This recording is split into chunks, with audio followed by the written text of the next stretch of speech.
I guarantee you the moment he sees that positive feedback, bang, now he's that guy. Because he's like, oh, women like this. Oh, great. I want to be this guy. We fundamentally have the tools to understand one another in a sexual context. The ultimate goal is to never push her boundaries and never make her feel uncomfortable. You'll be able to give her a more fun experience. I'm friends with Andrew and Tristan. They want to hop in a car right now and drive across like Europe. We can do that right now. The most fun you'll ever have is with like other men who have like freedom in their life. Hello, Sterling. Can you hear me? Gotcha. Perfectly. Yep. Love the quality. You have a really high quality setup. I can see you really clearly. It's amazing. Thank, thank you, mate. Thank you so much for doing this. I know we were able to figure out the time difference, but we were able to make it work. Thank you, Sterling. That's all good, mate. All good. Yeah, I'm adjusting to moving to European time, and yeah, figuring out exactly how that works with the rest of the world now. But it's good. How long have you been in Spain? About a month and a half now. Huh. What made you make the move? Are you moving to Spain full time? Yeah.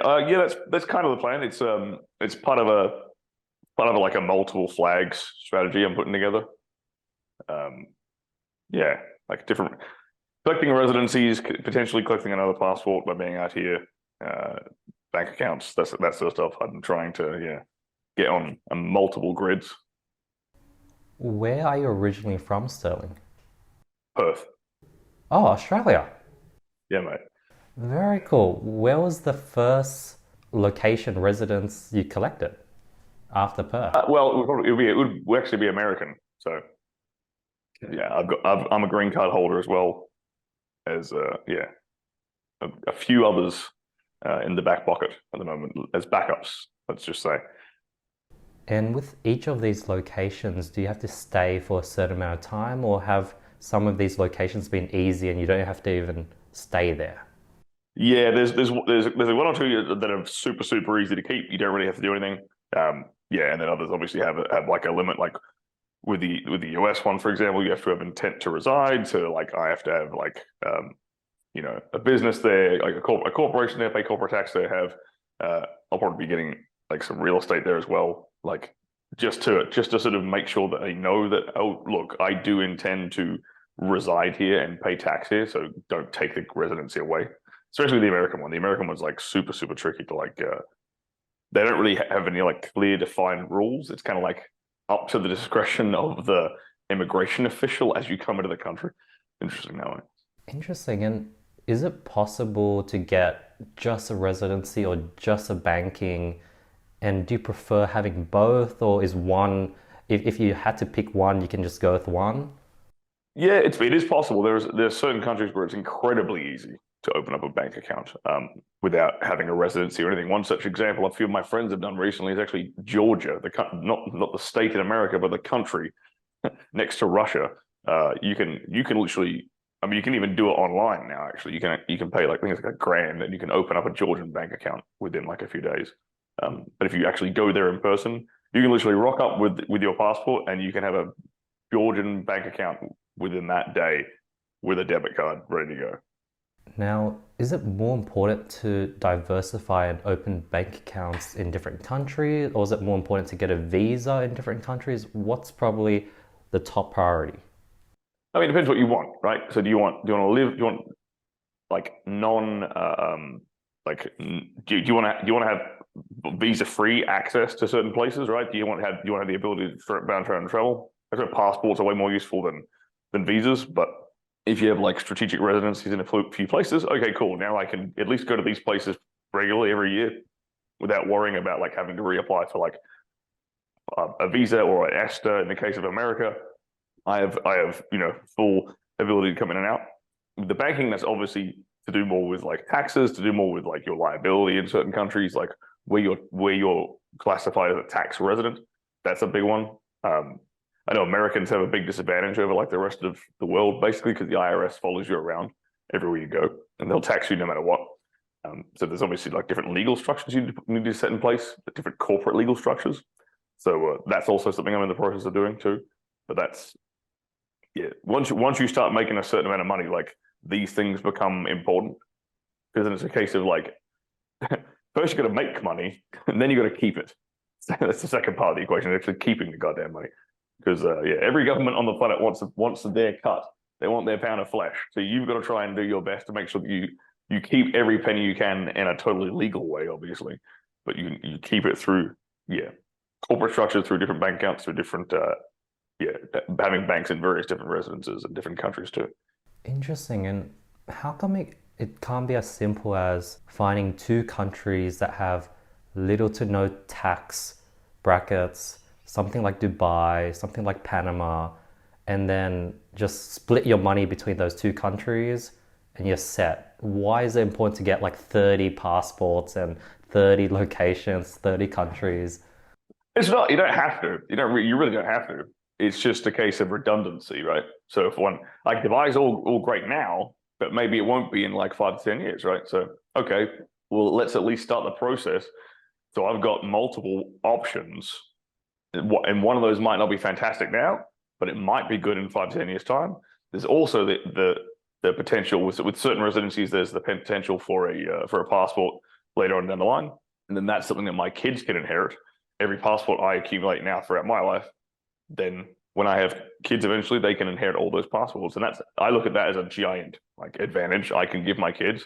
I'd much rather give my kids like multiple passports than like giving them a bunch of cash, or giving them like a private school education, or giving them like, other things like this. I think that's in the world where, we're currently in. I think having that ability to create businesses very freely anywhere in the world, from like, obviously I want my kids to be entrepreneurs, right? I think that's a very good, direction for someone to head in. But they have multiple passports from like day one.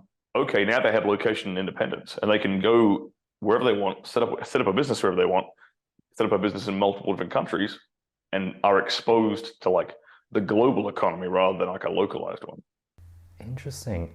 And how do you organize your finances across a bunch of different countries? Like I know, just being in Australia, and I have a few different bank accounts, a few different PayPal accounts, a few different Stripe accounts. I have a US bank account, and already that gets messy. How do you organize it when you're like over 5 countries? It's messier. That's how it gets. Honestly, how it gets messier. Having a couple of bookkeepers, a couple of accountants who talk to each other. Yeah, that's still something I need to like tidy up a lot more. But yeah, that's someone else's problem. Got it. Sterling, to sort of share with me and the audience a bit about your story, who are you? What do you currently do? Just so I have a brief sort of rundown, and I'll probably start jumping into deep rabbit holes based on what I think our audience might be interested in. Yeah, so it might not sound like it from the little rant we just went on, but my specialty is actually like bedroom education, we could say. So I used to be in the adult entertainment industry. I was an award-winning porn star for shot in porn since 2017. I retired from that about 3 years ago now, but since that period, I have been teaching guys, through my YouTube, my Twitter, my various channels, how to prevent things like premature ejaculation, how to prevent things like erectile dysfunction, and then fundamentally how to be a better lover and better partner in the bedroom for their wives, their girlfriends, etc. And so, yeah, now my mission is you could say I'm retired and repenting from that industry. And so I'm kind of on a mission now to help fix guys, honestly, because a lot of dudes have a lot of problems in that department, in the bedroom department, thanks to porn, unfortunately. So I contributed to that a little bit in some way. So I'm retired, repenting, doing my part to help fix guys everywhere, and set things straight and make both men and women happier in that one little special intimate context that we all seem to enjoy so much. Interesting. And Sterling, how did you get into the porn industry in 2017? What were you doing prior? Were you in a similar space?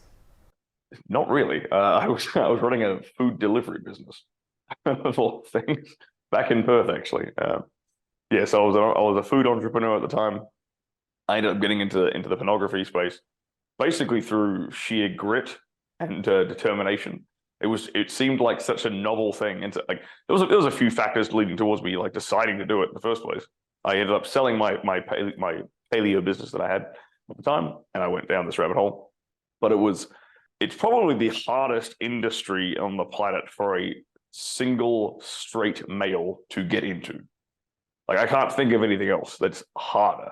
Like, it's like high barrier to entry, high demand. Like, most guys won't admit it, but a lot of guys have like considered, like, what would it be like to do this job? You know, maybe they didn't take that thought seriously, but they've at least thought about it. And so, okay, to me, that was like a big challenge. I was like, how ridiculous would it be for me to start working on this? How hard would it really be? And can I break that process down into like bite-sized chunks and steps? And I literally did that. I sort of reverse engineered how to get into the industry and then systematically approached it that way. Started off shooting in Melbourne and then eventually moved from Melbourne to England, shot in England, then ended up shooting in Europe for like a year, half a year, and then eventually made my way out to Los Angeles and continued shooting there for several years and working with some of the biggest companies on the planet. What was the catalyst to take it from a thought to actually committing? Good point. What are the catalysts?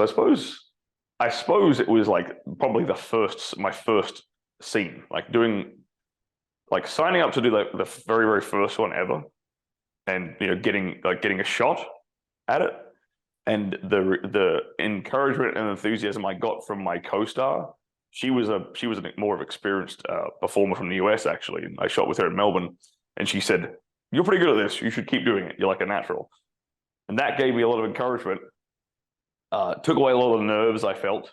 Took away, like, obviously there's going to be a little bit of like, am I any good at this? Self-doubt, like not sure, don't know how to compare myself to like, the industry as a whole. So that gave me the encouragement, and that kind of gave me the will to be like, you know what? This ridiculous idea, maybe I can actually make this work and pull this off, and it'll be a fun story to tell. So that's kind of what kept me going, like that first scene, the encouragement from my first ever co-star. Yeah, so I kind of have to thank her for that, because I wouldn't have been in a position now to help guys all around the world with like under these like high pressure scenarios if I hadn't kind of had that encouragement to keep going. When you stopped in 2020, did you go straight into YouTube and start with 0 subscribers, or were you already starting to film educational content during your porn star days? No, that was straight from nothing, from absolute scratch.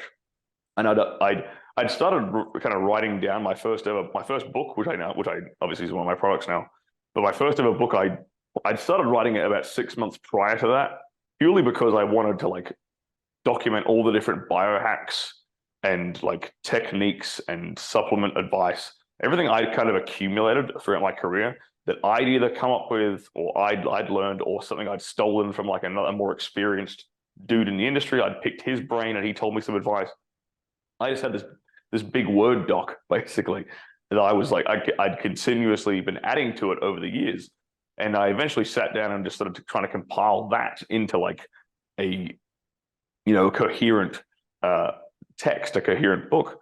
And so I'd been working on that for about 6 months, and then coincidentally enough, the stars sort of aligned in a weird way, where like the COVID lockdowns happened in Los Angeles, so the industry stopped shooting for several months. So I was like, okay, well, income has now gone to 0 because we can't shoot. I have this sort of book I'm sitting on. Let's finish it off and let's publish it and see if people enjoy it. See if it gets a good response. And initially, it was the response was very slow to start with, but found the right channels, found the right like avenues. The traction built up, and then was actually after I started getting some good sales with my book that people encouraged me to do a YouTube channel. And then that's when I launched a YouTube channel and started cranking out a lot of advice for free. And and that's kind of taken me in the direction I'm in now. Interesting. How did you initially market your book before YouTube? Initially I did it through Twitter, actually. So Twitter is a big space for like, Twitter's the primary social media for the adult entertainment industry. So I already had a relatively big Twitter from, basically just from my porn days, from all of these companies like retweeting me and sending fans my way and stuff. It's not the best audience, unfortunately. The overlap is actually surprisingly limited between like guys who, are say big fans of pornographic content or the adult industry, and guys who want to who can admit they have a problem in the bedroom at all, or recognize one, and are looking to fix it. Like they like kind of like the self-help route, you might want to say, or men's self-improvement. The overlap between those two audiences is relatively limited. So I realized it didn't take me very long to realize that, but that's where I started. And then eventually had learned, okay, well, I need to cultivate an entirely new audience of people to obviously garner their attention, help them out with whatever they need help with, and then convert those fans and audience members into customers.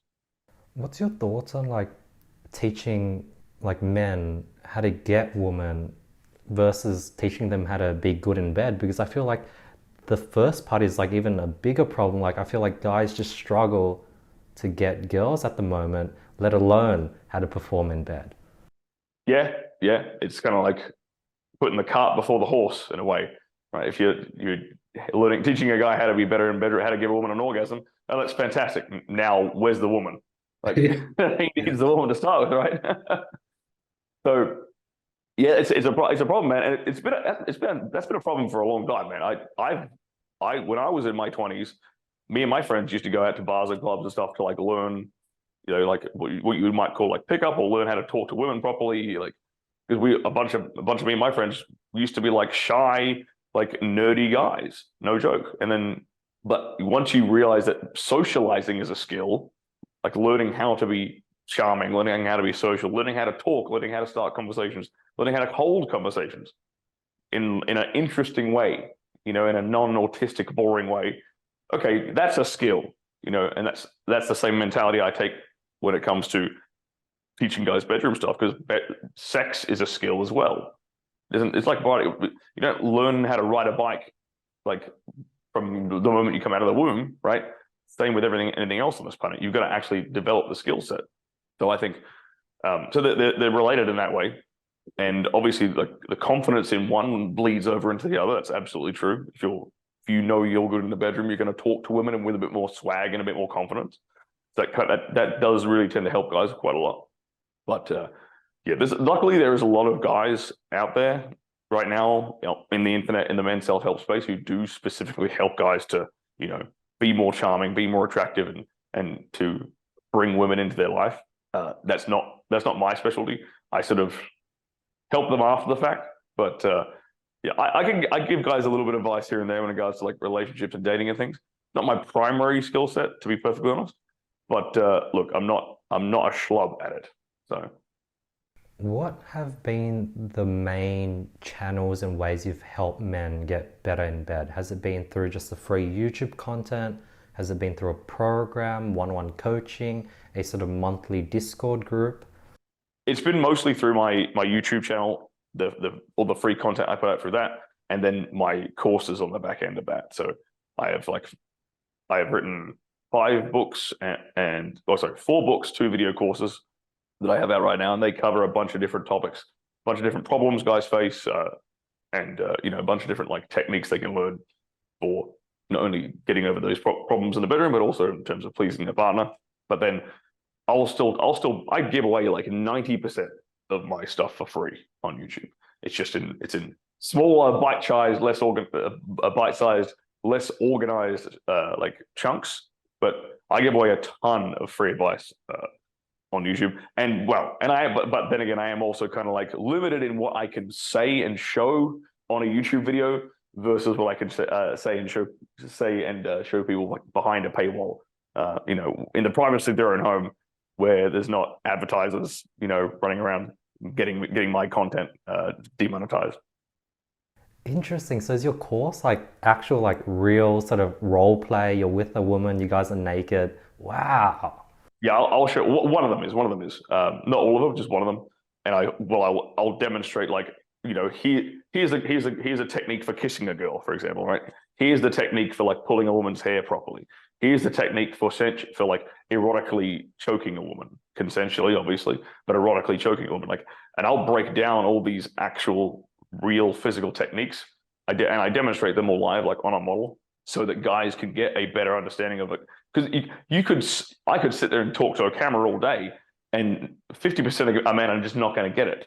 You need to like see the technique and see the hand placement and see the woman, even more importantly, seeing the way a woman's body responds positively to certain techniques will be like a light bulb moment for a lot of guys, especially when it comes to doing things that might be considered, more passionate, more dominant in the bedroom. Because once a guy sees how positively women respond to being that kind of a lover, oh, well, now he's got the confidence to actually step up a bit and grab himself by the balls and be that guy. Whereas before he didn't. A lot of guys will literally, one of the most common phrases I hear from guys is, I don't think I'm that kind of man. Like, I don't feel like I'm that dominant lover. I don't feel like I'm that passionate lover. Like, you're not that yet. You haven't given yourself permission to be that guy because you haven't seen how positively a woman will respond to you for being that guy. I guarantee you the moment he sees that positive feedback, bang, now he's that guy because he's like, oh, women like this. Oh, great. Now I want to be this guy, because it's a positive reinforcement. It's a positive feedback loop. So once guys can see that, once guys can see how it's done and they can do various techniques safely, primarily, like safely and successfully and turning their partner on, and they see that positive reinforcement, bam, now we've just opened up a whole new world of possibilities for this guy that he didn't think was there before. Interesting. So like, let's say someone's like a beginner, is like the advice to just like let's say you're choking a girl, like is it start softly and increase the intensity and observe her reaction and how she's feeling, and is that sort of, or do you want to communicate? Do you want to ask? Like, what's the best advice? Yeah, okay. So choking is like an example that people often go to, and it's like, it's always dangerous like talking about this stuff on the internet because some retard's gonna come along and clip it up and just be like, he's selling guys to go around and like assault women. Which is not the case at all. The number of women who I have sliding into my DMs these days, literally thanking me for teaching this stuff to guys, disproves any of that.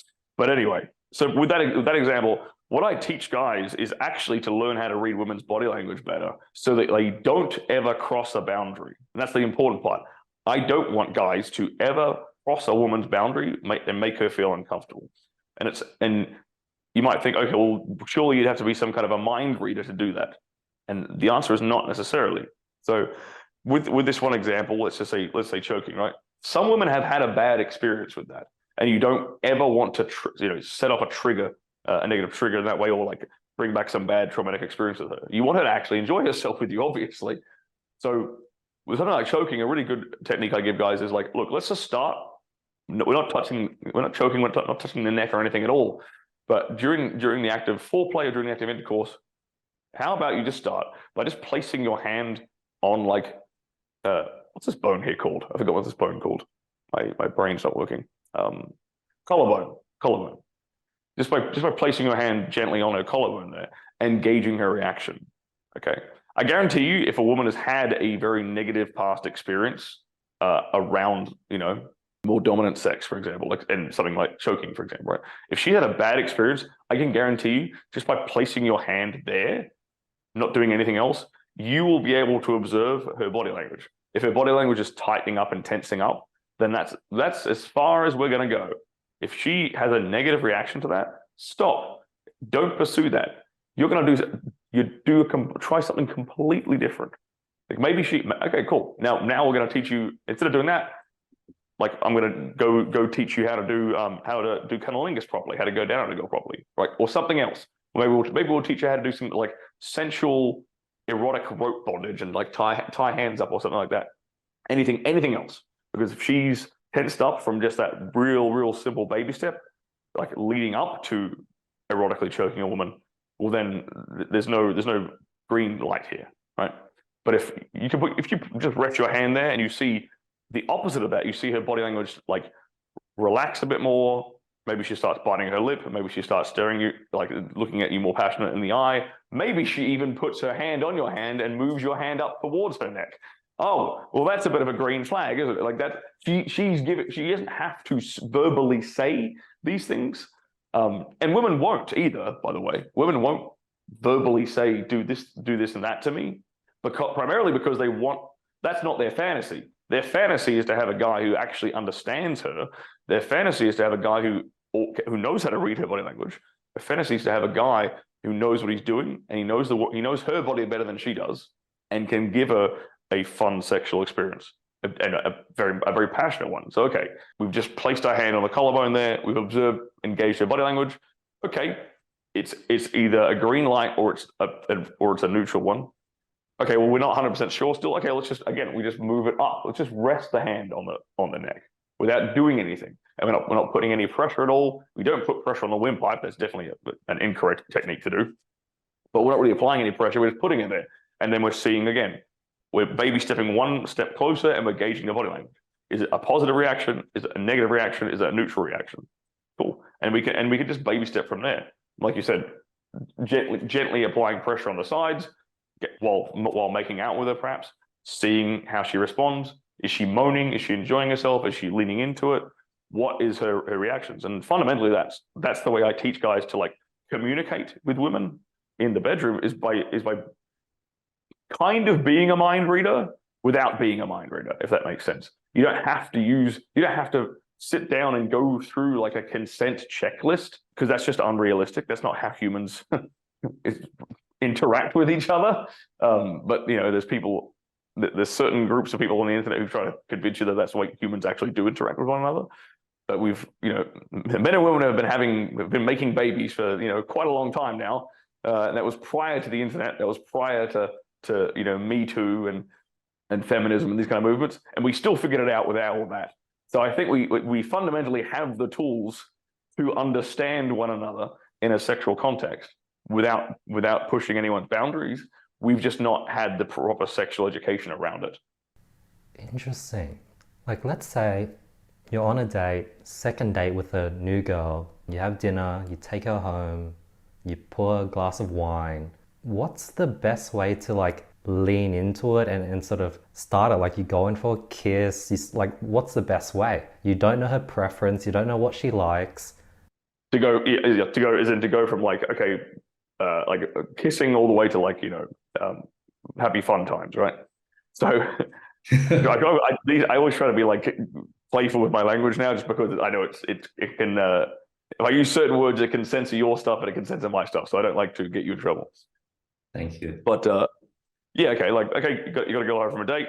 Maybe things are getting like a bit more handsy, a bit more you're making out or whatever. Okay, how do we take that into a bedroom context? And it's like you said, how do I know what she likes? Okay, I think the better question to ask is, what are you comfortable doing? Because unless you as the guy are comfortable and confident and calm and relaxed, she is going to be nervous. You have to be confident and calm and relaxed in whatever you're trying to do, in order for her to feel calm and comfortable and relaxed. If you're nervous and anxious and a bit scared of making a move, well, then she ain't going to feel calm around you. She ain't going to feel confident around you. She ain't going to feel comfortable around you. She's actually going to feel a bit unsafe, because that's just the dynamic between men and women. If you're not, women want a guy who is actually confident in what he's doing.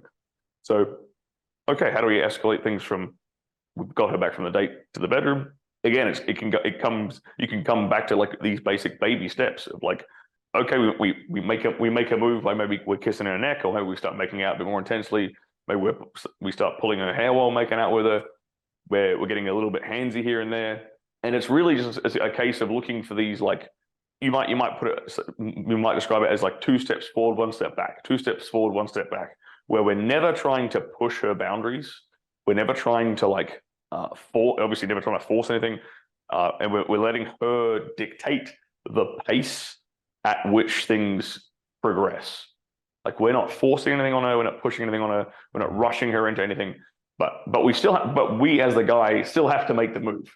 We can't expect women to be the sexual aggressors, Yeah. So we have to play this dance, we have to play this bounce, right?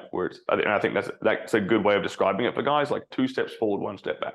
So for every like a move I make, I'm going to see how she responds, and then I'm going to back off, and then we see if she's still comfortable. And then we try that again. We make one, and we make another move, see how she responds, and we back off. And we can just play that dance as long as we need, as long as it takes, as long as she's comfortable with it. And some women take multiple dates. Some women take, like, or in that context, they might take hours, they might take minutes. Every woman is a little bit different in terms of what she's comfortable with you doing to her, in that context. But as long as you are balancing that dance, like 2 steps forward, 1 step back, and understanding that you're not, the ultimate goal is to never push her boundaries and never make her feel uncomfortable, you'll be able to give her a more fun experience. Because that's really, you have to, it's this dichotomy, this paradox for guys where you have to lead and you have to push, you have to make the move, but at the same time you have to be respectful and understand her boundaries so you don't make her feel uncomfortable. You're fundamentally always balancing those 2 things. Interesting. Sterling, how do men sort of build that confidence? Like I guess it's through repetition, but if you're not oftenly taking girls home, how do you sort of build confidence in that setting? Is there, like, can you practice it without bringing a girl home? Well, like having like a game plan will help guys develop that confidence. You're absolutely right. Like, confidence comes from competence, and competence comes from experience. So, okay, he doesn't have any experience. He doesn't have any competency around this, so his confidence is lacking. Totally understandable. But I mean, you can derive confidence from other things in your life. You don't have to, like, that confidence in that specific arena doesn't have to just come from experience in that arena. It can come from what you might call, like, deep-seated self-esteem and deep-seated, like, internal confidence, which you have in yourself from just being a competent guy, a successful guy, a guy who works on himself. Like, all these things can, that's deep inner confidence, right? And that bleeds over into that scenario. So there's that to start with. But then on top of that, if he's inexperienced, if he's a newbie, and I've had guys who literally are virgins come to me before, and I've helped them through this process. So, like, having a game plan will give a guy confidence. Having even if it's something as simple as, like, even if I have to get as autistic as telling him, okay, make out with her, then kiss her on the neck for a little bit, then do this, then do that. Even if it's just, if I have to actually step by step it out for the guy, at least then he's like, okay, cool. He'll probably do it very awkwardly because it'll come across like a robot, but at least he'll do that more confidently than he would have done anything else if he didn't have a game plan. Let's say you're a male in your 20s, Sterling, in today's time. Would you be focused on yourself, focus on making money, focus on sort of getting out and going out every Saturday night to get comfortable with women? What would you recommend to young men in the early 20s in today's time? Right, I'd say the first thing you got to work on is learning how to make money, man. Because I think we're in a position right now, we're in a time and a place where it's gonna get harder and harder to, like, make life-changing money, like sustainable, long-term, life-changing money, and build wealth. It's pretty clear with with things like, say, CBDCs that are coming around the corner, central bank digital currencies, that the governments around the world and the powers that be are trying to stop people from actually having more control and freedom with their money and their finances. So I think learning how, if you can fix that problem, if you can learn that skill set from an early age, like how to make money and develop skills that are valuable for other people, monetizable skills, right? You'll at least not be stressing out about, like, paying rent, having a house over your head, putting food on the table, which gives you the leeway and the freedom and the lack of the more stress-free life to pursue things like women. Obviously, if you're a young guy, you should be doing it all because you have the energy. You have the energy to do it all, I think, when you're in your 20s. Like, you have it. Well, I had the energy to, like, when I was in my 20s, I was working at a 9 to 5, like an 8-hour job, coming home, hitting the gym for an hour, cooking dinner, and then hitting the club for like 4 hours. And I was doing that every day, like 7 days a week for like a year when I was in my 20s. But that's like, can I do that now? Yeah, probably not. Like, I need a bit more sleep than that. But you can do that when you're young. And I think you should do it when you're young. You should push yourself to fire on all cylinders when you're young, for several reasons. One, it's fun. You have that energy. Why not take advantage of it? You can channel that into developing monetizable skills, growing a business, whatever, learning how to make money. But what I do see is guys who neglect other areas of their life like they put money on a pedestal, and it's the only thing they do, which I also think is a problem, because you don't want to be the fat like millionaire entrepreneur. Okay, great, you've made a bunch of money, but now your heart is about to kill you. Like you're about to have a goddamn cardiac event. That's not good. You can't run up a hill. You can't, like, I don't know. Did you see that video recently? It went viral like a couple of weeks ago of that. It was a fat lady who, like, she had like a stroller, and like I think she got it out of her car, and the wind blew the stroller away into oncoming traffic. And she was so fat, she tripped over and she couldn't get up and chase the stroller and save her child. And luckily, a man came running out of nowhere and saved the kid. But like, I think that's a perfect example of like that. There are real world consequences to being like out of shape. There are real world consequences to being overweight, to being unfit, and not being physically capable. Like, you are given one body. You should know how to use that body. You should. It would be. I think it might even be a quote from Socrates or Plato or someone. I think like that. Like, it's a shame for a man to grow old and not know what his body is capable of.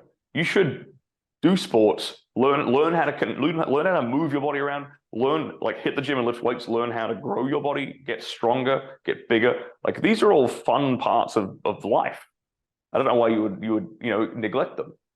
And so in that regard, yeah, I think money is probably the priority, especially now. I think it's the priority, because it's probably it's the one thing that you are not going to regret having focused on when you are like 20s, 30s, 40s, 50s. You will, however, regret focusing on only women through like your 20s. If you get to 30, 40 years old and you're broke, you will regret that, right? So you do have to do everything. It is a balance, but I think money should probably come first, and developing those skills should become first, and the other ones can tack along underneath that to supplement your life and keep you, and honestly help you to understand, like, keep you having fun, keep life enjoyable. You might be able to find your wife through that. Might be able to find the partner who's going to support you on your mission for the rest of your life doing that. And then if you tack on taking care of your health, okay, well, great. Now you're in a good shape for the rest of your life. Now you can actually live to see your kids grow up and have grandkids. Fantastic. It's living a unbalanced life where you focus solely on on one thing. Yeah, obviously leads to a lot of problems, like a lot of negative ramifications later on. So Interesting. So over the last 1 or 2 years, I've been focused on my business, making money. And I think I've definitely neglected sort of dating, neglected finding a woman. I sort of do know what I'm looking for. And I don't think I'll find like a wife anytime soon, and I'm not rushing to look for that. I do go clubbing, go to sort of festival raves, probably once every month or two. I have fun. I do okay. I'm not good at sort of pursuing, but I can sort of tell if, a woman's into me, and I might move around the club with my friend, maybe 3 or 4 times. We'll find a group of girls that are comfortable with us, and I can do that. I don't really pull hot chicks. Like most of the girls that are attracted to me are probably like 5, 6, 7s. So would your advice be like just me start hitting the clubs every weekend to build up this skill for, it'll probably be handy throughout my life? What would your advice be for me? I don't. How old are you again right now? I'm currently 24. Okay, cool. You're still young. It's like there are certain things, right, when it comes to like attracting women, there are a lot better bang for your buck and have a far greater return on investment, right? Like what you might call cold approach, like learning how to walk up to a chick and saying hi. That is a useful skill set, but the time and energy investment needed to get really good at it is really nowhere near as good of an ROI as people think it is. Here's a couple of practical things. Instead of doing that at like clubs, just make it a part of like your daily routine, such that whenever you see a woman, I don't care if she's pretty or not, like especially if it's like an older lady, just give her a compliment. Any compliment. You're not hitting on her. You're just getting used to like being that guy who is kind of projecting positive energy in a selfless way and makes women smile. So if I hop into the elevator with an old lady, I'll be like, I love your dress. You look fantastic today. all I'm doing is I'm training myself to be social in a low pressure environment. There's zero outcome here that I want. I don't care about. I don't. If she's a stranger, I'm not hitting on her. All I'm trying to do is put a smile on her face. So I'm purely just giving energy here, right? And what that does, if you do that, if you make that a regular habit, what that does is it actually just your subconscious brain learns to associate being social with positive feedback, and so that actually gives you like the necessary kind of like internal wiring to be happy around women. So when that pretty girl does eventually come along, you don't have to have a million like lines and have $1 million mouthpiece. You can literally just be confident in who you are because you know you're a great guy. You just made like an old lady smile. That makes you a great guy. Okay, now I see a pretty girl. I'm like, you know what? I would be kicking myself for the rest of the day if I didn't come up and say, hi, you're beautiful. What's your name? Like, bang. It could be as simple as that, right? But the ROI is you're not spending hours of your life trying to like grind away at something. It's better to make it a part of like who you are. And if who you are is just a positive guy who's like giving to people like that, giving in that sort of social way, okay, great. That's a very, very attractive trait for you to develop as a person. Now, on top of that, like what are some good return on investment things that guys in your position can do? Cultivating an atmosphere which is kind of like a honey trap for women is a better return on investment. So that could be something, if you've got like a social circle of guys there with you, okay, well, let's collectively pool our resources and let's start like either like hosting events or putting on house parties or, networking your friends, girlfriends and her social circles together. But being the person who like brings big groups of people together, men and women together in that way, puts you in like the social bubble that women like to be around. Like women like to meet guys through their girlfriends. They like to meet guys through their social circle. So you might as well take advantage of that. And it's a far better return on investment for your time. If you're just the guy who like throws events and parties, or you and your friends are the guys who put together these fun events and parties, immediately puts you in like, okay, well, he's the guy who's organizing this event. It puts you in like a kind of high social status situation when the women are around you. Does that make sense?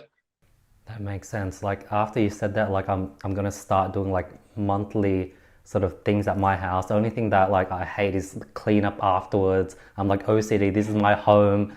But like I could definitely freaking create like just fill it up. Yeah. Hire a maid that get rid of that OCD. Just hire a maid. That's a good advice, yeah, because like my current strategy is like every time I go out, just whether it's errands, shopping, go to the beach, if I see a pretty girl, I'm like, hey, I like that black shirt, I love your background, I love that plant behind you, Stirling. So I'm like, I just give compliments, and I sort of, one in every 15 chicks I talk to, I could feel like they're into me, and then they carry the conversation. It doesn't fall flat after and then I get the IG. And it's sort of like a numbers game, I guess. Yeah. It 100% is a numbers game, my friend. Even all the most prolific players I know on the planet, it's still a numbers game. Like the only people who it's not a numbers. I mean, think about, I was about to contradict myself. I was about to say the only people that it's not a numbers game for are celebrities. But if you think about it, it's still a numbers game for them because they're just being put in front of millions of women. So it's still a numbers game, even if you're a dude, if you're like Leonardo DiCaprio, oh, you might be like, he doesn't have to go out and talk to 1 million women. Well, no, because he's been put in front of 1 million women. Like it's just that the hard work's been done for him by Hollywood. So even though it's like everything is with women, it's still a numbers game. Now, I'm not saying you have to go and sleep with hundreds of women, but you'll have to knock on more doors as a guy. It's just the reality of the world we live in. Like men have to make that move. Cool. And not every girl's gonna like you. Not every girl likes me, that's for damn sure. But I don't care. Because the ones that do are the ones that I have great, meaningful, memorable relationships with. So that's fine.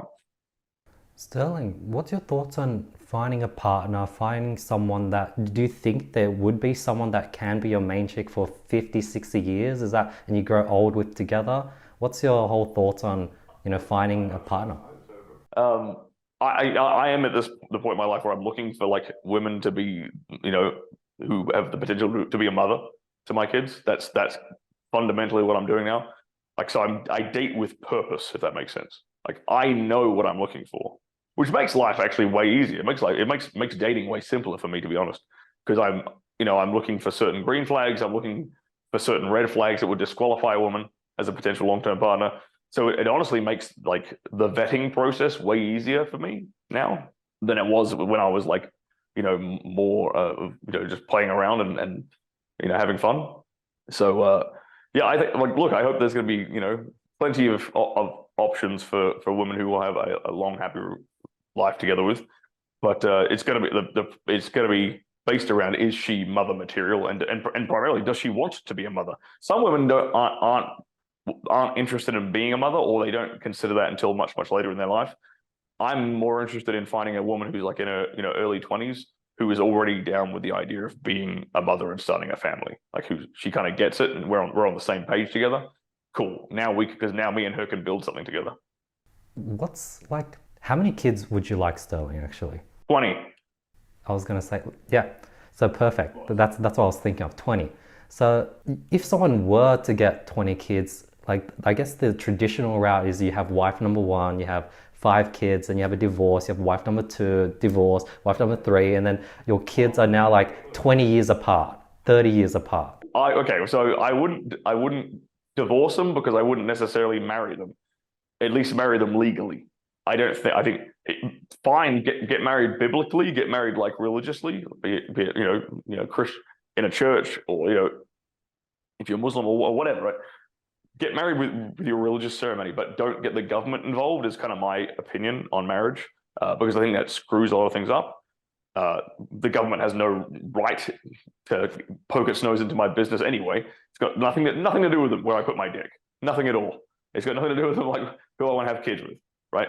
And it just creates all this legal financial crap that you don't want to get, like divorces and alimony and shit like that. Which guys just permanently get screwed anyway.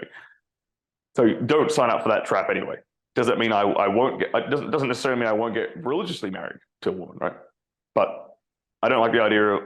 Ideally, I wouldn't be like with one woman and 5 kids, and then something goes wrong, we break up, and I pick another one. I personally, ideally, I'd just pick 5 at the same time, and crank out kids with all 5 simultaneously, and they understand that.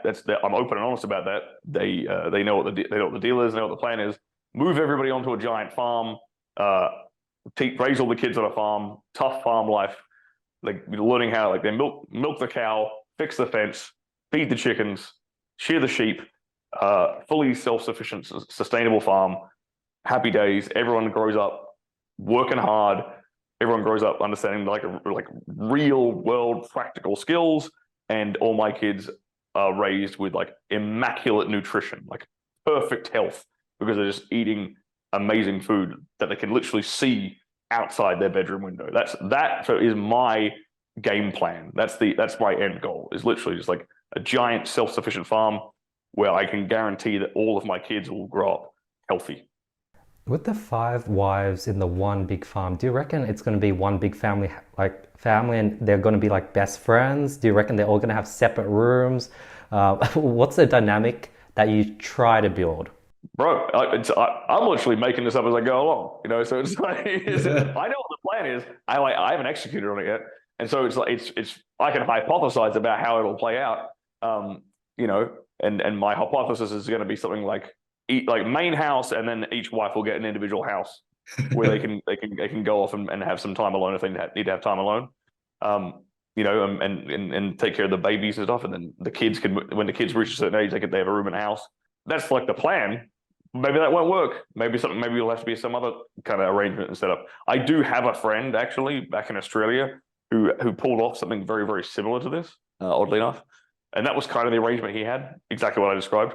So it seems like the most likely outcome, but who knows? I kind of like having a really ridiculous, audacious goal like this, because if people tell me it can't be done, that just makes me want to do it even harder. It makes me okay, great. Now I can go prove someone wrong. I quite enjoy that. But yeah, I like doing things that people think is impossible. I like doing things that people don't, that people are too afraid to do, that people don't have the ambition to do. So yeah, look. Maybe I'll in 5 years' time I'll have cake on my face and this won't have worked at all. But maybe it will. Maybe it will, and then I'll have even more amazing stories to tell. Did you always have this perspective? Because I feel like after Andrew Tate, like people started wanting multiple wives, and he sort of helped normalize that. I felt like it was something that people sort of wanted, but like it was so taboo because no one talked about it. And as a result, the whole traditional get married, one wife, that was so fixated that was like taught and it such a matrix thing. And now it seems like people are like, okay, like I want a lot of kids. One wife can't really give me 20 kids. The only way this works is I have multiple wives. And like people are now open to that idea. Well, guys are, yeah. I mean, so it was kind of funny. The friend I mentioned that I have back in Australia who's done something like this already, I was exposed to that idea before I met Andrew and Tristan Tate. So I'm friends with Andrew and Tristan, but I was kind of exposed to that idea before them. Huh. And I was like, that seems so ridiculous and so hard to do. And then I met Andrew and Tristan, and they kind of put similar ideas into my head. I mean, like, they put the ideas in my head. That's a better way of saying it. They kind of exposed me further to that idea, and they're sort of seeing that it's possible as well. Like, it's kind of like the 4-minute mile. Like, once you've seen someone done it, it's like, oh, it's actually doable. You know, with meeting Andrew and Tristan and seeing that setup and seeing that situation, I was like, okay, maybe this isn't as far-fetched as I think it is. And then it kind of allowed me to give myself permission to pursue ridiculous, audacious goals like that. But it's also the case of like, one, not every guy wants that. Fundamentally, absolutely not. Like, a lot of guys are super, super happy with having one woman that loves them and having a couple of kids. That is totally okay. No shame on. I'm not going to shame any guy for wanting that, because I think it's still a beautiful thing. And I'll also say that not every guy can get what I'm trying to attain. You can't ask for like multiple wives and a bunch of kids if you're a bum. If you don't have your life together, if you don't have your shit together, if you're a fat slob, if you make no money, you can't sit around like expecting the world to give you something like that, because it won't. The world ain't going to give you what you don't deserve, right? But if you bust your ass, if you've worked your ass off, so you can make a lot of money, so you can actually sustain, like, look after and provide for a big family like that. That's the whole point. I wouldn't have the goal of having such a big family if I couldn't take care of them financially. That's the whole point for me. Is like, okay, I've worked my ass off to make a bunch of money. To me, like, what can I put that money towards, right? You could put it towards charity. You could put it towards making more money, building like a financial legacy. But personally, I'd rather build like a family legacy. I came from, like, because I'm the only one in my family who's even planning on having kids. My brother and my sister, I'm the youngest of 3 siblings. They don't have any kids. And so I'm like, well, I'm the last one, so I better make up for it. So for me, I personally find it a better use of my money to like put that towards having a giant family and creating like a great environment, like a sufficient farm, a homestead for not just my immediate, like me and my kids, but their kids, like a big multi-generational family farm. I think that's personally how I want to spend my money. But not every guy can do that. If it's an aspirational goal for some people to hit, for some men to hear that, well, great. That should encourage you to bust your ass, make more money, become more competent, build your network, become a man of influence, so that then you deserve that, or that you can at least access that. But if you can't access that, well, that means you've got more work to do. So it's not, don't sit around and expect life to give you that without doing the work. Do you think it's possible to find like a high value woman that's like a best friend, someone that you can spend hours and hours with, talk every day with, and you guys are best friends, and she's basically like a female version of you? Do you think that exists? And if it does, do you think someone like that, who's like basically the yin to your yang, would be open to sharing you with 4 other women? Yeah, that like the balance between those two things is the challenge. Honestly, that is the challenge. I wouldn't say that I'd want a woman who's basically like a female version of me. I want a woman who's a complement to me. Yes. Fundamentally, I want a woman who's like my peace. And to me, that means a woman I can be around and spend time around, and all I feel is more calm by being around her. For me, that's what I look for in girlfriends, and I've found that. I've found that multiple times, where it's a case of we don't even have to be talking about anything, but I can spend the evening with her. We could just be sitting on the couch, and we can either spend all the night talking about whatever, or we can not talk at all. And either way, I am at peace around her. And that's fundamentally to me, that's the best thing a woman can give me, is that calm, peaceful energy where like I want to be recharged by being around my woman, so that I can then I go out into the world and I can fight my battles and I can make money. I can work hard. But when I come back around her, I don't want to have to like, play games and argue and have drama and any of that crap. It should just be about like pure peace. So, and I have found that with women, that's one of the things I basically look for. Them being open, or like, let's say them being bisexual, them being open to me being with other women. It's the harder part to find, but it's not impossible. Interesting.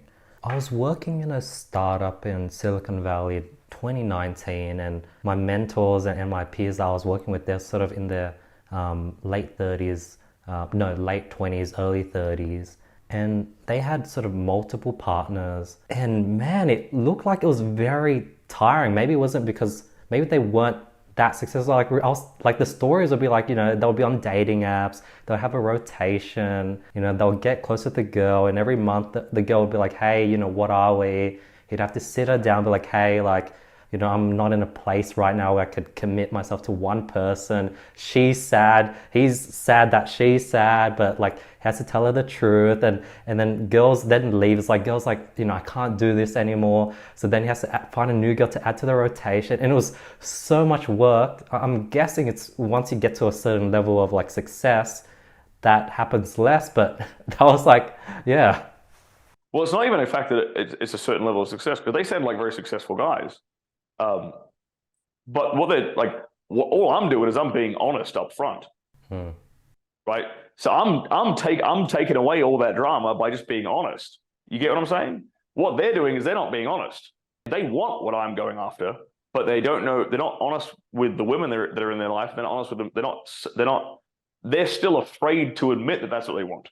So they're having 2-3 partners like casually, not telling them, hey, I want to have this. So that's where they get in the conversation a few months down the line, and then they get the drama and they get the bullshit.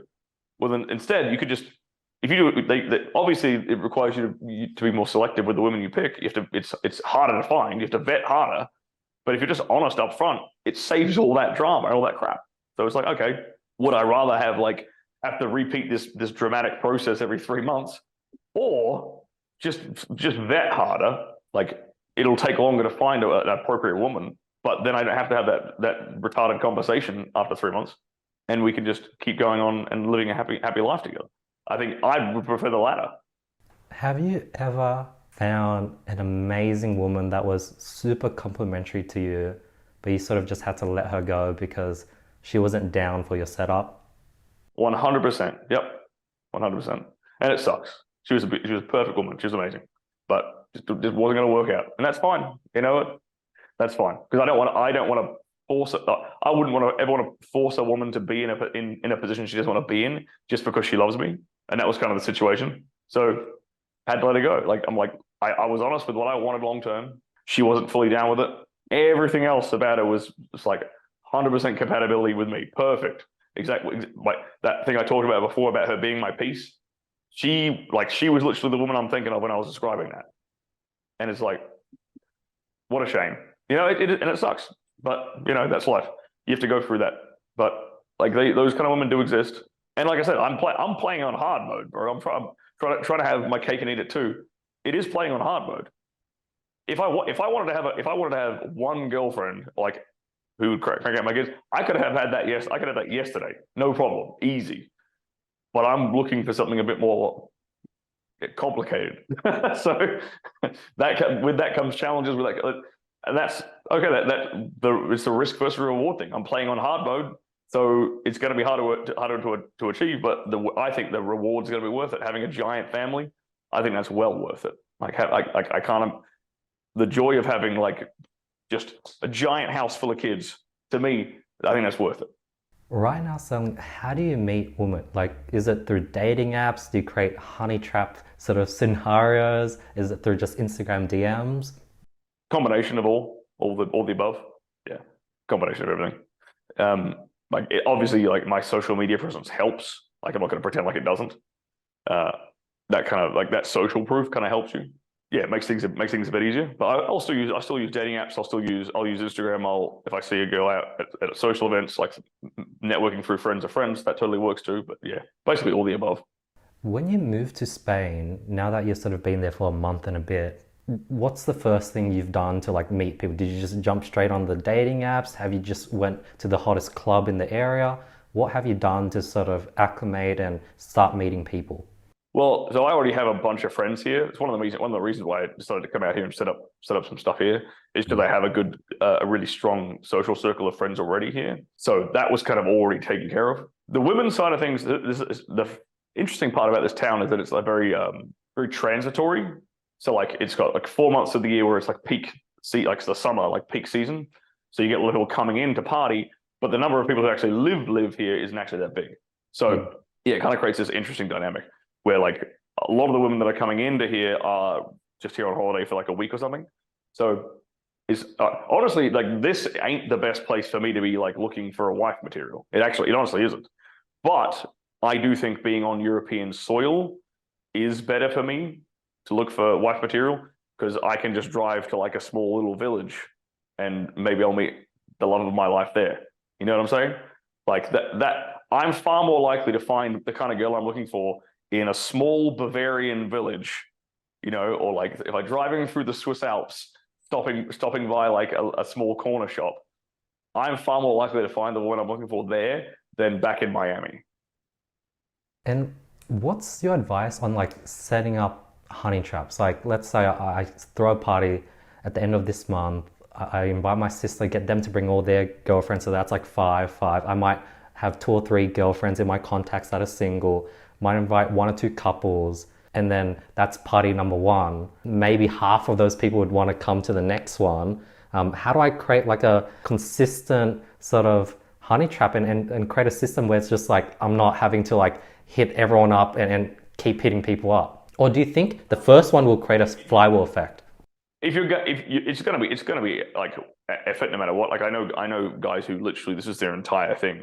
They do this like this is how they meet women. This is how they do their social circle. Wow. And that is they're putting on events, they're putting on parties like this.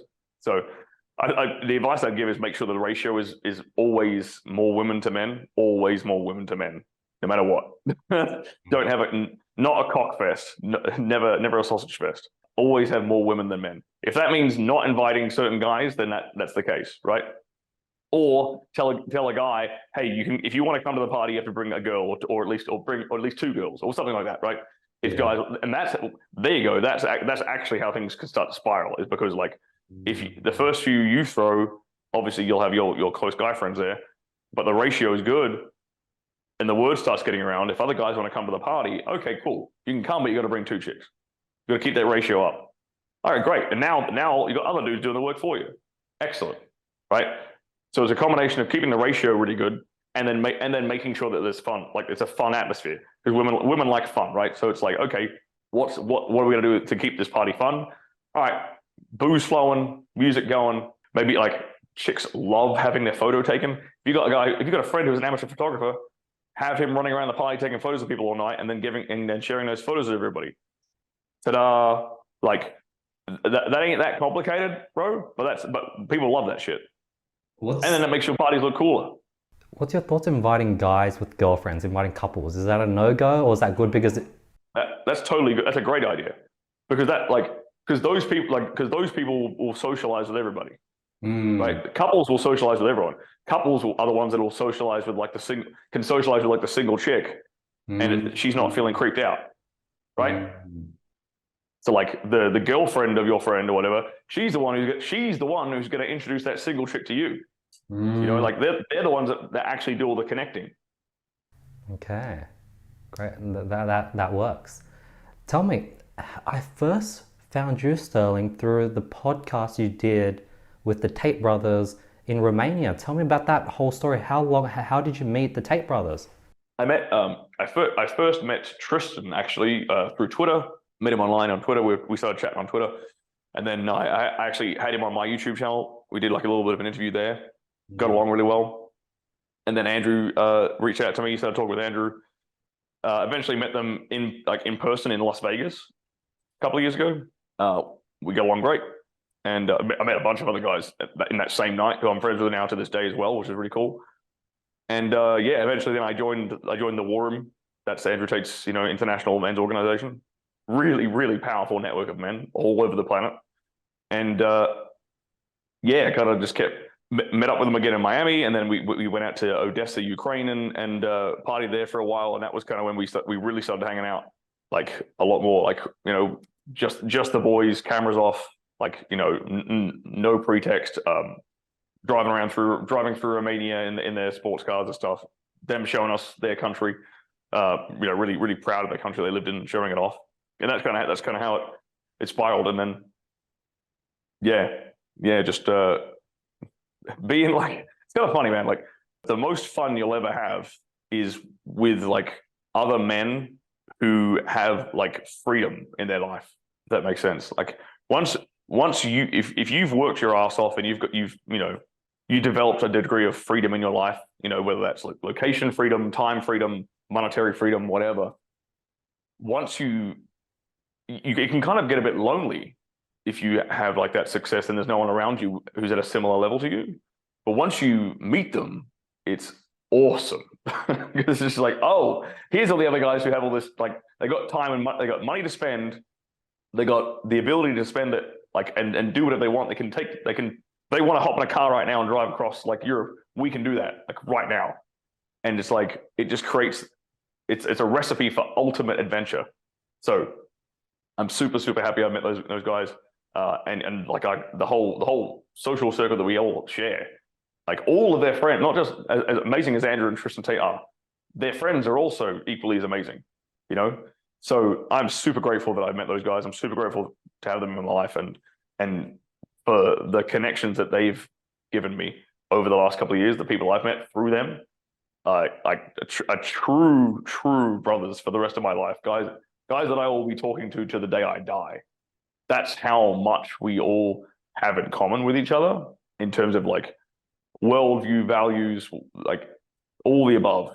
And yeah, it's really great to go from thinking like working your ass off and thinking feeling like somewhat lonely. And this is not just my sentiment. I've had other guys in our social circle say very, very similar things to me, in that before they joined the War Room, right, that they felt somewhat alone. They felt like the only sane person in their social circle, the only one who was like, you might say, to use like Andrew's language, like fighting against the matrix or resisting the matrix programming, right?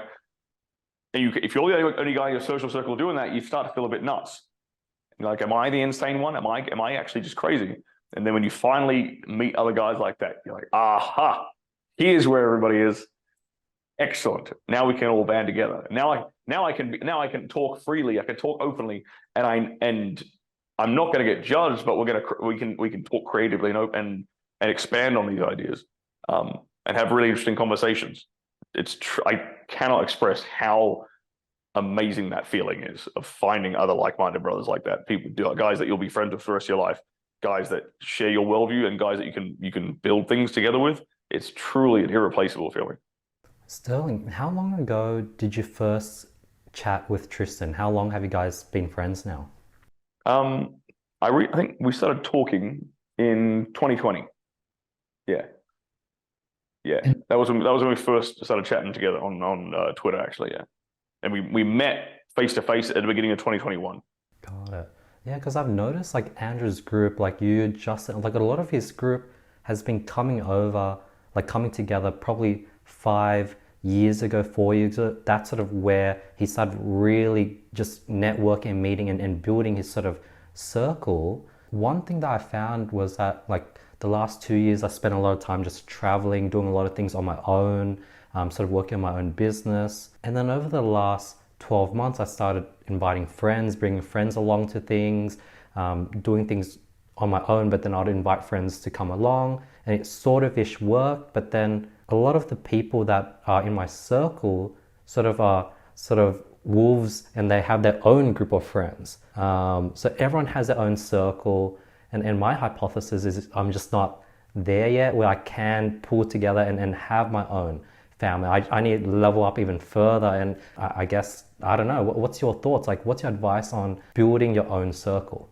Yeah, I mean, it could be that, bro. It could be that, bro. It's really like, honestly, I'm prior to like the last 2 years, the number of guys who I would have considered to be close friends, I would have been able to count on one hand.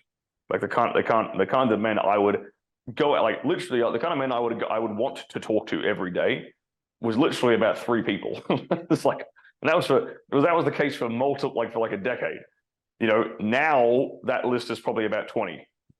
Like there's about 20 guys on the planet who I could talk to every day if I wanted to, like, or would enjoy talking to every day, right? That's still not even really that many people. If you think about it, it's really not that many people. So for me personally, I obviously don't know the ins and outs of your unique situation, but for me personally, it's a case of like, what kind of guys do I just like hanging out with? What kind of guys are zero effort for me to be around? Like there's no pretense. Like we could be doing anything, and we'd enjoy hanging out with each other. Yeah, and it's kind of for me personally, it's been a case of like I've met guys who've introduced me to other guys, and it's just we've just kind of found ourselves. I mean, Marbella is one such example where we've just found ourselves in a situation where like all these like-minded guys have kind of like congregated together, and so I've just been like, okay, bang, I'll move here and I'll join this group, this particular social circle here, because like it was already set up. Like I didn't have to really do the building. Like I did the networking to meet all the guys individually prior, but they've all decided they're going to live in one place, and so I'm like, okay, cool, that's the best option for me. I'll come join. So that was for me. That was my situation. One thing that like really impressed me was how Andrew and his brother was able to build this circle, build it from scratch. Instead of the people in his circle are wolves themselves. Everyone's doing their own thing, but they're sort of all in this group. And I think the closest thing that reminded me of was when I was working in that startup in Silicon Valley. Like I sort of dropped everything I had. I was doing e-com. I flew over there, 10 days turned into like 9 months. And I sort of gave it all to my mentor, the boss. And I was invested in the vision. I was all in. I was sort of like the little sort of younger brother, and I was all in on the vision. And me trying to build that of my own and finding other people that could have been me in that setting. It's hard. It's not easy. And Andrew has been able to build that. Oh yeah, but consider this too. Like Andrew is like what is he like 37? Like that didn't happen like overnight. Yeah. And a lot of his like it's kind of interesting if you actually understand like his history and his background. Like a lot of the guys, there's a lot of guys who are in his social circle now who he knew back when he was fighting. Like guys that he might have either like they helped organize an event, or maybe he fought against them and trained with them, something like this. Like there's a couple of guys that come to mind immediately, like Tam Khan and Luke Barnett, for example. They're really close to him now. They're really tight in his social circle. But he didn't meet them like last year. Like he met them decade ago, and they were on their journey. And now they've both come to a point, like now their paths have kind of like crossed again, because they both like all these men just kept working on themselves, And so eventually they just, I think it's very, very natural for men like that to just find each other because they're working so hard and they don't stop trying to be better. That alone will separate you above everyone else.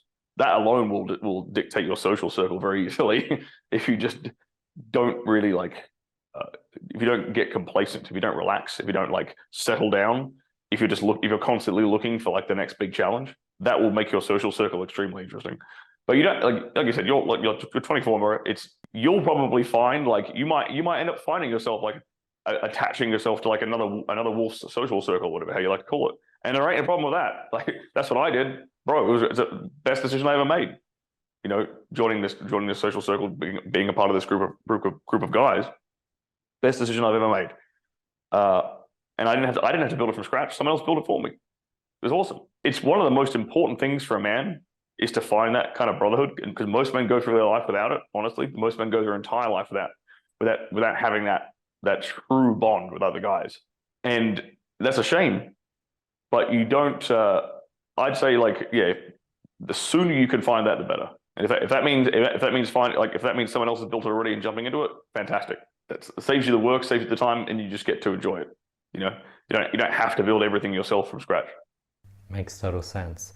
Sterling, what's the plan for the next 5 to 10 years? Are you planning to go harder on the education and sort of go harder on YouTube, create more content? Because I'm guessing sort of a lot of your core sales organically come from the YouTube. What's the next few years looking like? Yeah, obviously keep growing that business. I've got a couple of other businesses that I'm starting up. Like a supplement line. I want to get involved in like real estate investment now. Keep my crypto bags growing. It's another thing I have a lot of fun with. Pulse Chain just launched. Very, very happy with that. And honestly, like my kind of big goal for the next couple of years is to find the land where I want to build my giant sustainable farm and start chipping away and start putting that together, start building that. Honestly, yeah. If in 5 years' time I don't have a giant farm with a bunch of kids on it already, then that's a big red flag, and I failed. By that time, I should definitely have had that in place.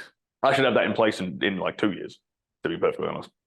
One thing I struggled with when it came to like YouTube, and I had my own e-commerce sort of dropshipping course, was it like I was constantly having to pump out videos, and there was the moment my foot was off the pedal, revenue dropped, and it was like I was in my own rat race. Even if I got to a point where I bought one house, two house, that's gonna deepen that rat race. Like, is there a plan? How do you get out of relying on creating content to drive sort of sales to your info products? Is there an exit? Is there a way to sort of get that to a point where you're not trapped? Good point. That's a good question. I think I personally want to take this money to invest it in other vehicles that can make me money without that, So, I mean, personally, if anyone watching this has any information on these kind of businesses, then hit me up by all means. But I'm very interested in owning things like parking lots. I'm interested in owning obviously a little bit of real estate here and there, but primarily parking lots and things like car washes, like these kind of businesses that are very, very low staff, but it's like a physical asset that generates cash flow. That's a real world brick and mortar business too, that is not plugged into like the online social media world. I like the idea of diversifying my income like that, so I can take some of this online money and put it into like real world assets like that, which will still generate cash flow. So that if the internet disappeared tomorrow, I wouldn't be out of a job. Like I wouldn't lose like money. I would still have cash flow. So for me, that's my personal approach to getting around that. And then obviously, I'm also a big fan of cryptocurrency, and I'm a big fan of like physical gold, like actual gold coins and things like that, as in terms of like holding on to wealth as well. So that like again, rainy day scenario, worst case scenario, all goes to shit, I still have like tangible money. Let's say the dollar crashes or like CBDCs come around, well, at least I can like trade actual like real money, which is in the form of gold. But I think I've answered that question. I might have just gone on a bit of a tangent, but I think I answered your question.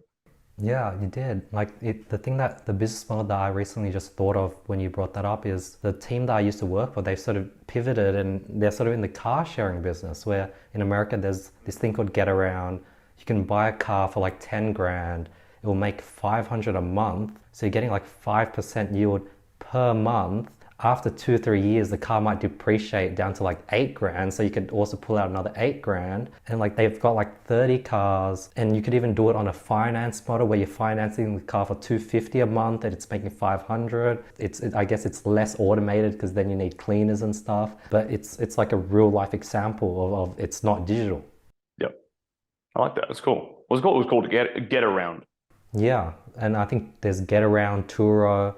I think Uber does a thing where like people can rent cars to Uber drivers, and I think we're sort of getting to an economy where a lot of people are going to start doing a lot more deliveries. People can't afford to buy a car. People can't afford Uber, so they might rent a car for $5-6 an hour. So that's that whole business model, yeah.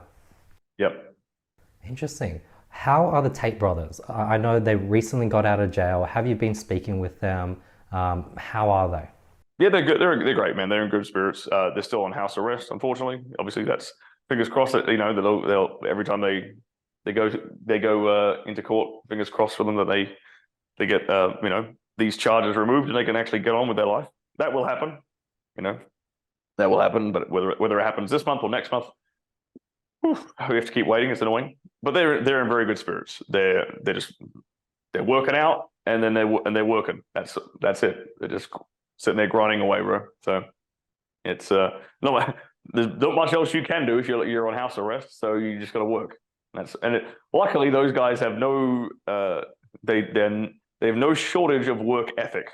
So I guarantee you, like, the amount of work those two will be cranking out now while they're on house arrest would put people to shame. Like, what they'll do in a month locked in their home is going to be more than what the average person can do in a year. I guarantee you. They work that hard.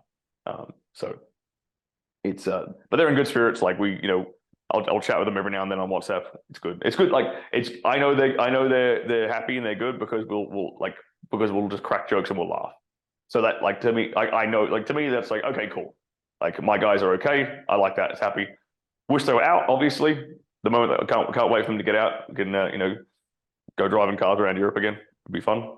That day will come hopefully sooner rather than later. How do you think they've built, or how do you build work ethic? Like, for example, over the last 3 months, I've been really putting in hours, working much more, tracking the hours I put in. I realized that like I'm struggling to do like eight solid hours straight, nine solid hours straight. I've sort of been getting conditioned to it, but like after a week of like just working 9 to 5, no breaks in between, intermittent fasting, like I crashed today. Like today I woke up and I was just like deflated. Well, at least this is not just like what they do, but there's also just generic advice, generally good advice, I'd say. They prioritize their work too. Like, they're not like, you don't just want to sit there and work 8 hours for the sake of working 8 hours. You want to work. It's better to work like 4 hours on the most important thing.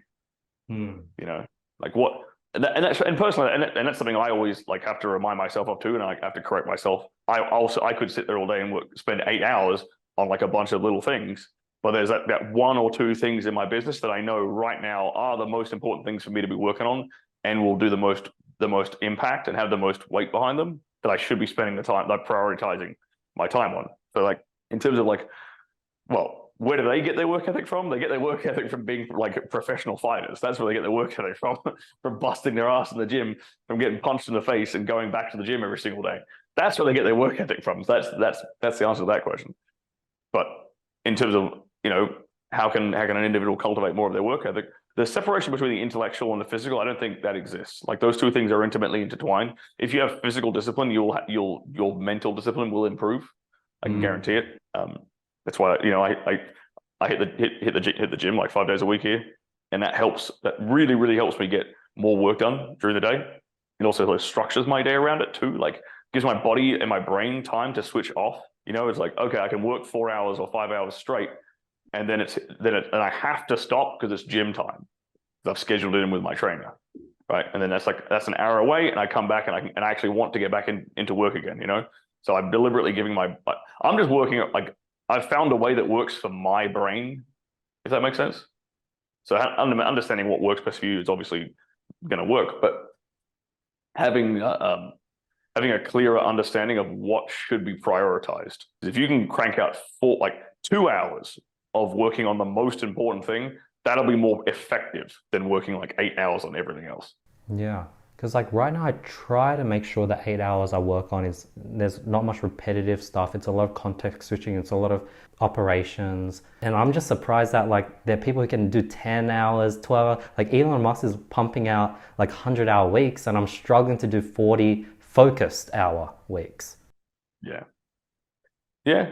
I mean, I'd love to see what his actual, like, people say that, but I'd also love to see like what exactly does his day look like. I mean, I don't personally know. I would love to see it, because I guarantee there's gonna be a lot of meeting. I guarantee that, like, lots of like talking to people, versus more. I would guess that it's more like meetings and decision making and direction than sitting in front of a computer coding, or sitting in front of a computer like doing that kind of grinding work, because he's so far up the chain now. Like, he's learned to leverage his time in an efficient and effective way. He's obviously super technically competent, but I can't imagine and he has the ability to come down to that level, to the coding level, and sit there with an engineer and like break down something. But do I think he's doing that 100 hours a week of that? I don't think so. You know, he's like, yeah. So I'd be very curious to see what, like, if he's ever actually broken down his work schedule, what that would be. When you've spent time with like Andrew Tate, is he just messaging employees? Hey, I have this new idea, send it to the person. Hey, you should apply this. Hey, screenshot, I've noticed there's an issue here, fix that. Is he just doing that all day? He's on his phone basically all day. Yeah. Yeah. There's this fun thing that they do. Whenever we go out for lunch or something, it's actually Tristan does it really. Tristan is the one that forces it. It was like Andrew, Tristan, Luke, you know, and then me and Justin hanging out with them, or whoever else. Tristan, because Luke's on his phone just as much as you know, as in their cousin Luke, is just on his phone just as much as Andrew's on his phone, and they're all just working constantly from their phone. But Tristan will be like, all right, phones down for 30 minutes, and everyone has to put their phone face down in the middle of the table, and no one's allowed to touch it for the next 30 minutes. And actually, sometimes the fun game they'll play is like the first person to touch their phone pays the bill. But that's never really a problem. Like everyone wants to pay the bill anyway. But it's really like a game of like, don't touch your phone, dickhead. We're here to, like, 30 minutes. We have to be real people, and it's a really fun dynamic. Like the dynamic between Andrew and Tristan is a great thing to watch. Those are two brothers who truly love each other, and those two would do anything for each other. It's amazing to see. But that kind of playful like dynamic and Tristan and Andrew balance each other out very, very well. I think people who, like, when you get around them, you see that really well. And that's one such example. Like Tristan will be like, all right, Andrew, like, let's stop working for 30 minutes, and, you know, let's be present with each other. And Andrew loves that too. Obviously Andrew loves Tristan, but Andrew recognizes like the importance of that too. But that's one such example of a really, really fun game that they'll little fun things that they do to try and like keep that balance, because they could just work non-stop forever if they really wanted to.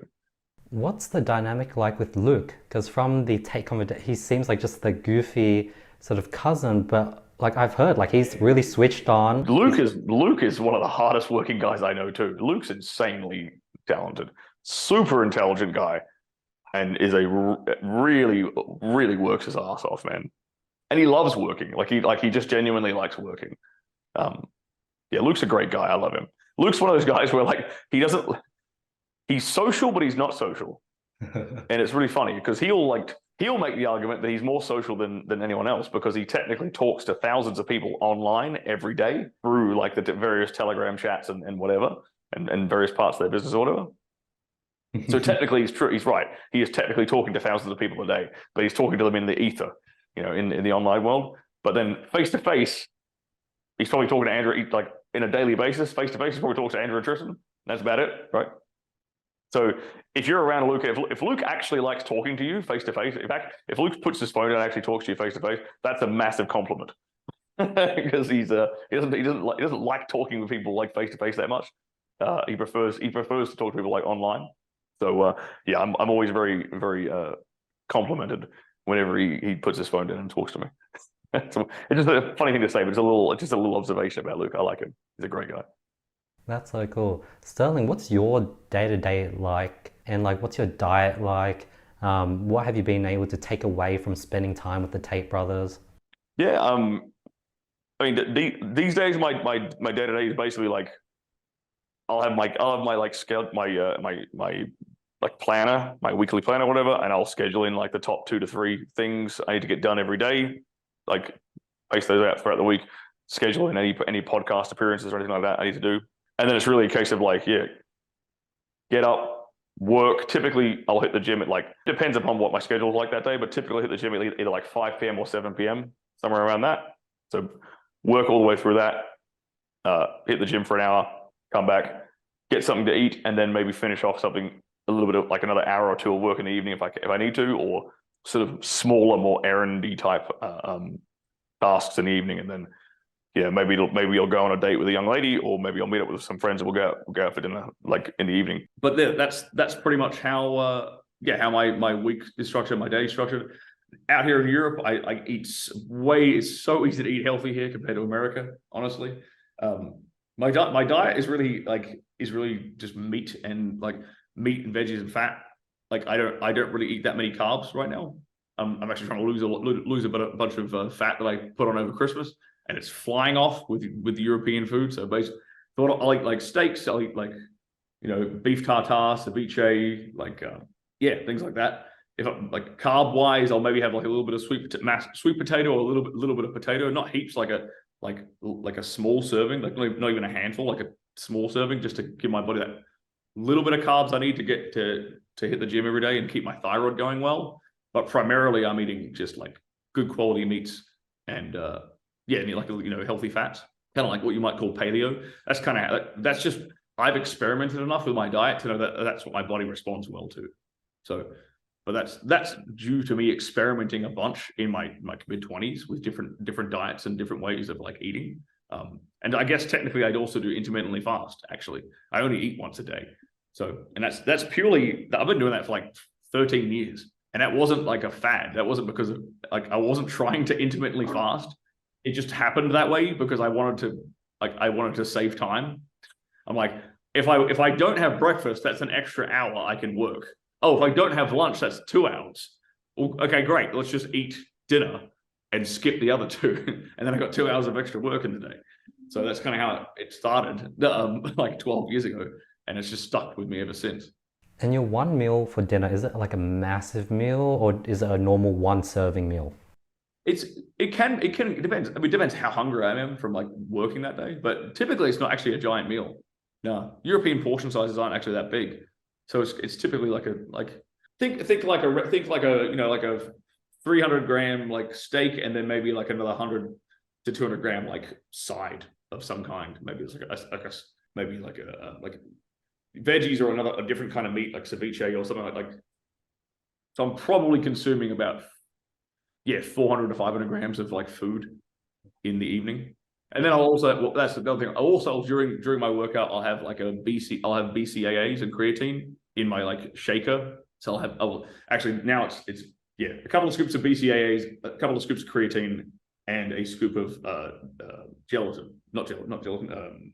Is it gelatin? Beef collagen. Do you do caffeine? I mix that in with my shaker, which I just sip on while I'm working out, just to give my body some protein, give my body some creatine, and give my body some collagen stuff for ligaments and things, just to keep give my body everything it needs whilst I'm hitting the gym. That's kind of my little bit of supplementation I take during workouts too. And then so that means you eat everything because you work out at night. So you have the shake and dinner so relatively close. So it's you're basically intermittent fasting, yeah. Yeah, it's just how it just works. It wasn't really planned. It's just kind of how I end up doing it, yeah. Sterling, where can people find more about your content? Where's the best place for people to reach out to you? Where can they find more about your programs and get educated? Best place to find me is stirlingcooper.com. Sterling spelled STIRLING. That has the links to all my books, all my courses, all my socials. You can get on my newsletter there. That's the number one resource. The second best place to find my stuff is YouTube. You can again type in Stirling Cooper. I'm the first channel that comes up. So you can go exploring through my YouTube. I have playlists on every different problem the guys can face in the bedroom. I've got lots of videos covering all manner of things from relationship help, dating help, to if you're having boner problems in the bedroom, I can help fix that. If you're having if you want to learn how to get your woman off in the bedroom, there's a bunch of videos on that. I cover everything. So to all free resources, so check them out. That's the best place to find that. My Instagram is @CooperStirling. You'll see that's basically where I chuck all my travel highlights and stuff like that. You can see all that. And a bunch of my reels and short form content. And then my Twitter is @StirlingWisdom. And that's where you get the inner musings of my brain put into text form every now and then. That's beautiful. I'll link everything in the description below. Everyone check it out. Sterling, I'm so grateful for your time today. I learned so much. This was such a fun episode. I love how raw you are, how honest, humble. You're such a grateful person. So I love the energy. So thank you for your time today. I had so much fun. I really appreciate your time. Thank you, Andy. I really appreciate that. It means a lot. Thank you. Guys, that's another episode of the podcast. If you've made it this far, thank you so much for your time. I really appreciate it. Hopefully you guys got some value. Hopefully it was worth your time. And yeah, thank you so much. I'll see you guys next week. Peace.